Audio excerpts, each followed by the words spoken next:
Welcome everybody, this is Just Johnny Gaming, and we're gonna do a tips and trick video on the game TowerBorne. This is a really fun looter RPG, and I'm gonna give some tips and tricks for new beginners, maybe some people who've been playing the game for a while to even know. So sit back, take some notes, and let's get this started. Now, one of the first tips I got that I see a lot of beginner players not doing is combining the effects of their weapons and their armor with the effects of aspects. Now, aspects are things that you can add to your weapons and armor to give them extra effects like poison, bleed, burn. So you want to add these to enhance some of the weapons and armor that you got. So for example, if you have a weapon that gives out burn, then you want to see if you have an aspect that maybe increases duration of the burn, maybe increases how long, maybe you got some aspects that increase HP. So you want to make a very tanky character that just has a bunch of HP. Maybe you want one that helps your Umbra do more damage, or, makes the charges come by faster. So you can use this in all different types of combinations. For the example I'm gonna use today, I'm gonna put poison on I'm gonna use the poison from my weapons and my armor and increase it using the aspects, so I can make a poison build that, puts out a lot of poison and, keeps the duration long for the poison. Now, when you're doing this, you want to ensure that you have either a weapon or an aspect that inflicts whatever you're trying to, if you're trying to do like a damage bonus. So you got to make sure, if you want to do poison, that you got something that inflicts poison. It wouldn't make no sense to have the duration of poison go up if you're not inflicting poison to begin with. So always make sure you always got something. Right here, I'm gonna show you that I got an aspect that after a combo it inflicts poison. So therefore, I can poison an enemy and then increase the duration, increase the damage, things like that. It doesn't make sense if you don't inflict it first. See, like right here, I'm gonna select some pants that increase the duration of poison. So obviously I inflict it, and then I got something to then enhance that even more further. Now, as you can see here, I don't have any waist armor that increases anything to do with poison, so I just go with the next best thing and pick something that increases my health by a lot. By I think it was 114. In situations like that, just pick the next best thing that you can. Also, remember to apply cosmetics. Your outfit's gonna end up looking crazy. I'm pretty sure you want to look cool while you're doing it. So if you have cosmetics, any armor sets, or anything that you got from the Curios, just, obviously equip that so you can look a lot cooler. When you're in the beginning of the game, you're not gonna have as many items to maybe do what you want. So, just compromise for the meantime. But as you get further into the game, you can, look out for these items so you can hold on to them. So you make sure, make your build stronger in whatever aspect you want to make your build stronger in. Now, another thing I forgot to mention, if the armor or the weapon has like a triangle, circle, whatever the shape may be, onto the right side of it, that means you can apply an aspect to it. If it doesn't, like some of the common armors and stuff, they're not going to let you apply an aspect to it. They're just too low rarity. So yeah, just make sure you see that circle. But, as you get further in the game, majority of everything you get is going to allow you to add an aspect to it.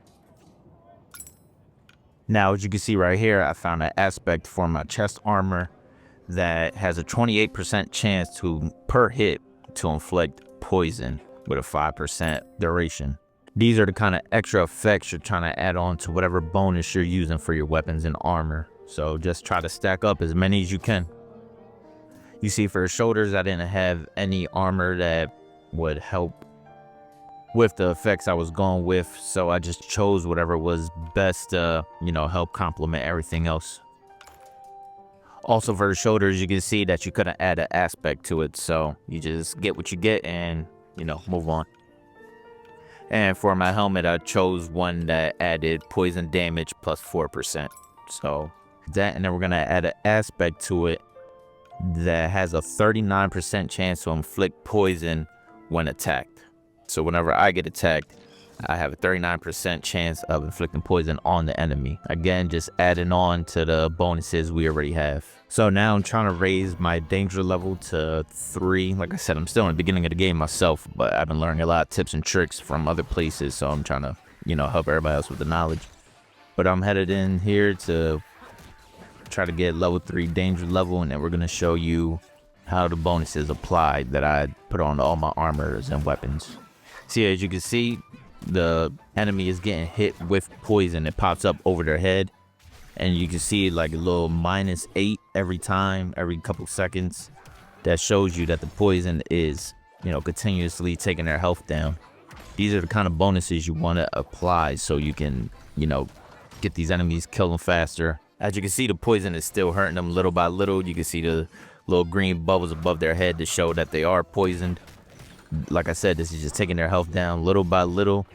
These are the kind of things you want to stack up that make your job a lot easier in this game. Instead of having random little advantages here and there, you want to probably hone in on one good advantage and then just, you know, max that one out as much as you can. Also, if you look underneath this boss's health right here, you'll see that there's stacks of poison on them, so you can even, you know, double check to ensure that you see that it's hitting them constantly with poison. And, you know, keep stacking it up so you can hit them with a lot more, take a lot more health. Now, for the next tip, it's a really simple one, but a lot of people don't know how to do this. Actually, it took me a minute to do it myself, but it's how to bulk dismantle. So what you want to do is when you're in this, the forging area, you want to click on mark mode, which is, for me, the R3 button, clicking in the right stick.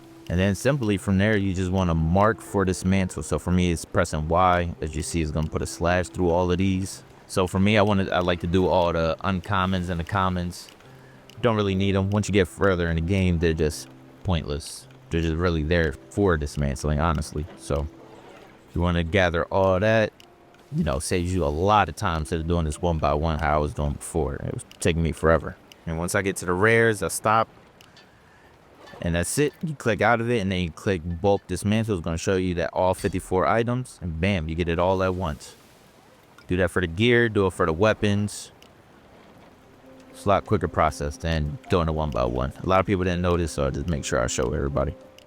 In case you didn't know, that's the basic dust you're going to use to upgrade your weapons. You get 2 upgrade slots, so I think it costs, like the weapons I was using is costing about 400 basic dust to upgrade them, so yeah, obviously it's going to vary per weapon, but that's how you upgrade your weapons right there.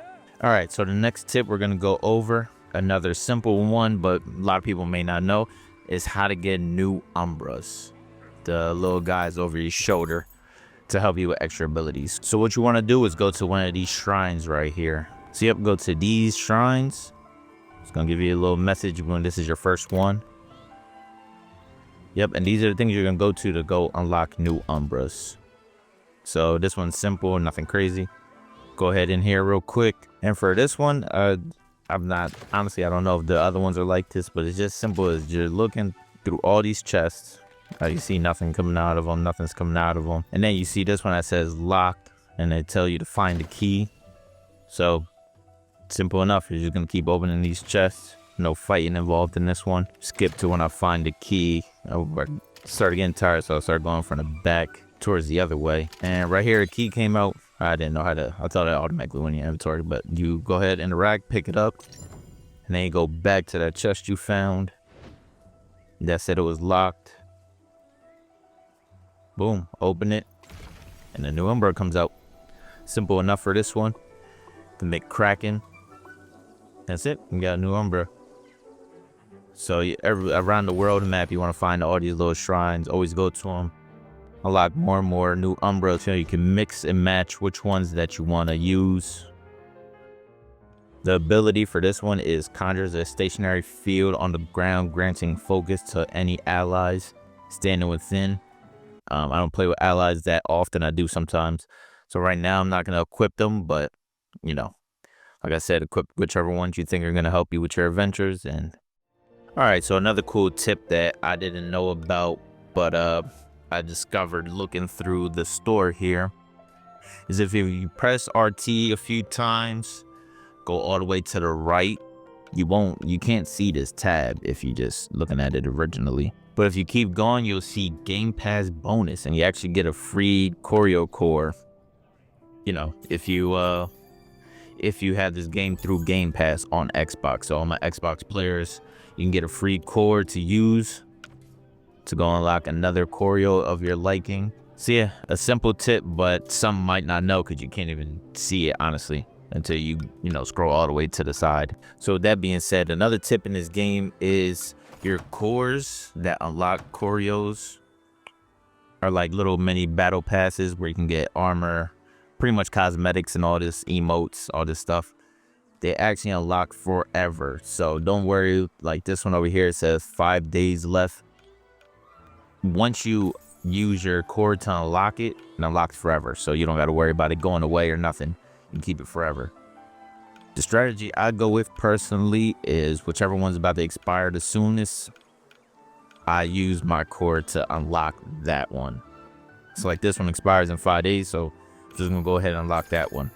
My way of thinking is, if I get more cores, then I can go and get the next one that's about to, because you don't want any of them go away and you can never get these cosmetics again. So might as well get the one that's gonna expire soon, but to each his own. If you want to get whichever one's the coolest to you, obviously go for that, but that's just my way of going about it. But just a tip, it unlocks forever, so you don't got to worry about it after you unlock it. Now if you don't unlock it in the time frame, then it will go away forever. I don't know if they ever bring it back, but just keep that in mind.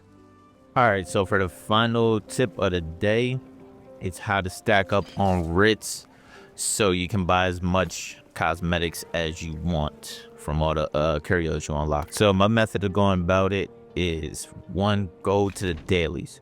Grab 3 dailies that have to do with combat if you can. So there's one like I got right here that's the launch enemies in the air holding X. Stuff like that. You want to get as much combat as you can, if you're able to.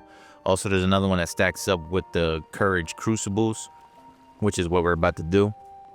And you want to get those, and then, like I said, go to the Courage Crucibles. They're new to me, at least. I'm pretty sure. I think they were in the game before, but I think they, like, after this newest update, they like revamped it or whatever.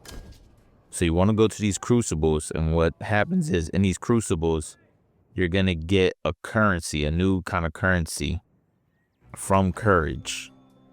And with that currency, you can go into the store and buy different things. So right here, they have Courage's box of Courage.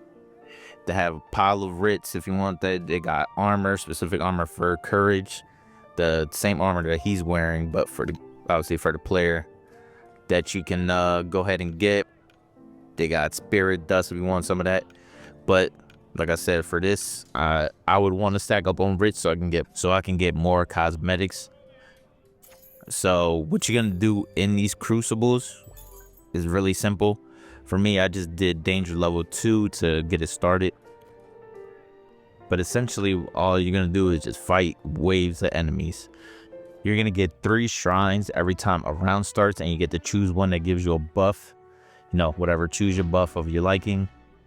And essentially, you're just gonna, very simple, defeat waves of enemies as much as you can. After every round, they'll pop up 3 new shrines. You pick whatever buff you want. The buffs are permanent. And there's also these crystals that fall down. They're temporary buffs for 45 seconds. Some that give you like electricity powers and all different types of stuff. So you want to get them every time you see one on the ground. And like I said, it's very simple. Just defeat waves of enemies. Sometimes the boss is going to come out. Obviously, like I said, defeat them as fast as you can. And there's going to be hourglasses on the floor.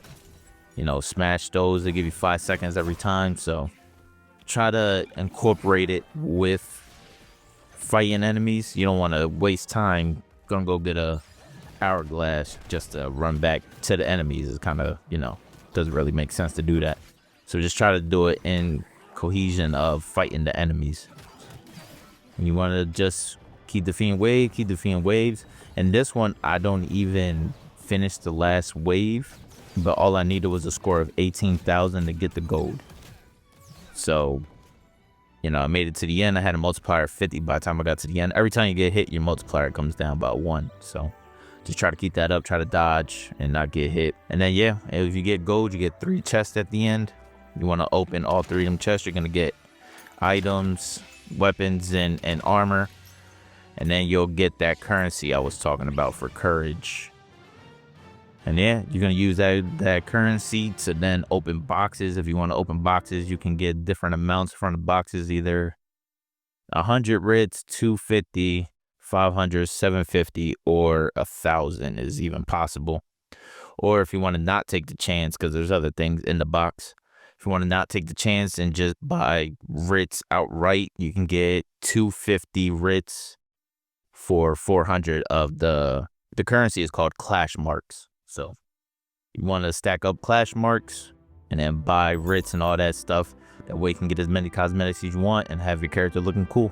All right, so that's going to wrap up this tips and tricks video for TowerBorne. If you have any questions, leave them down below. I will get to as many questions as I can. Please like, comment, subscribe. We're going to continue to play more TowerBorne. I also play other RPGs on this channel, so if you're interested in RPGs, you know, subscribe and you can get these videos and, you know, try to build a community here. If anybody wants to play co-op in this game, let me know. Leave a gamer tag, anything below, and I'll try to get to you so we can play co-op. I like to play this game, so, you know, the more the merrier. So thank you for everybody that watched. Like I said, if you have any comments, leave them down below, and peace out.